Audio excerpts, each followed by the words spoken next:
Is your ego ruining your life? Our egos, unchecked, are really good at wreaking havoc in our lives. They mess up our relationships, our connections, our ability to create ourselves, and actually end up blocking us off from the intimacy and connection that we need from the X plane of the people that we love and the Y plane of our guides, angels, and higher self. So in this video, I'm gonna share with you some simple tools to help reframe and redefine your relationship with your ego.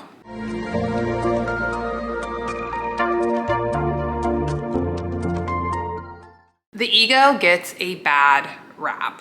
And it gets a bad rap because when it's the one driving the bus and making our decisions in life, it blocks us from intimacy, from connection, blocks us from ourselves. Because the ego is formed as a shell to self-separate ourselves out from the world around us. We need an ego. If you didn't have an ego, you wouldn't be able to tell yourself from a speeding bus that's going down the street.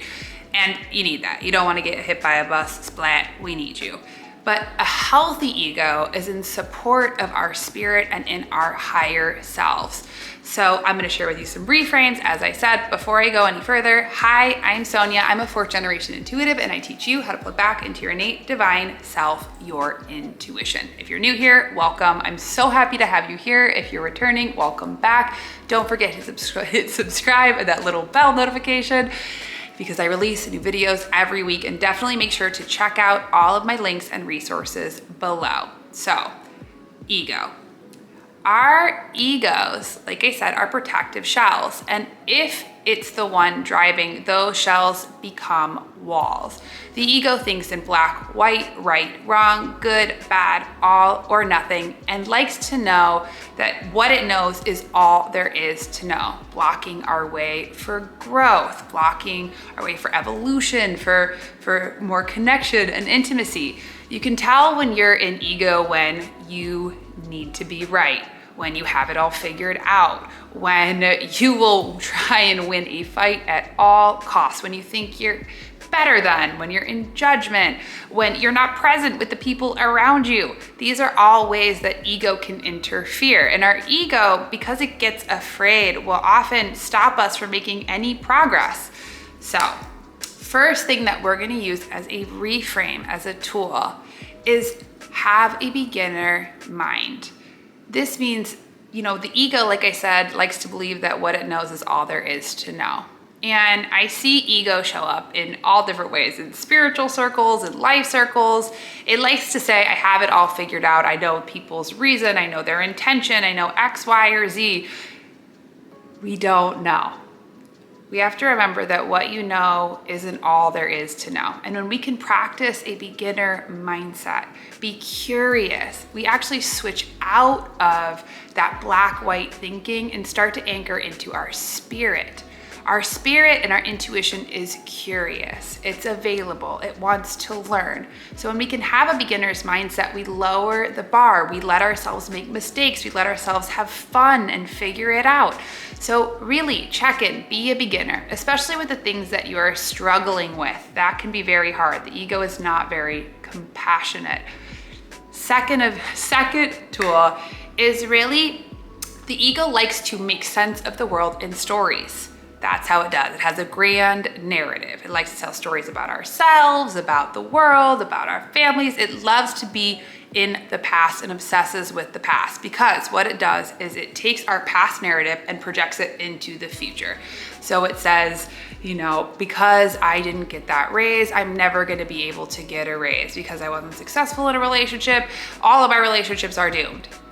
That is ego. And I see this a lot with my clients, that sometimes before they even take a step, their intuition will tell them something really, really clear, and their ego gets in the way because we already did that. That's not gonna work out. But you don't know that. When we can start to pay attention, I'm in story. We can tell a story because it's something that it repeats itself. Ego loves the same stories to tell over and over and over again. When we can notice those narratives, we can stop, pause, and be like, that is story. That allows us to come back to present. And that's where we can be curious. That's where our intuition, like I said, resides. If I can lean into curiosity, I wonder what will happen. I wonder what this next experience will be. It stops us from taking the old and making it the new, keeping us stuck in those same cycles, those same patterns.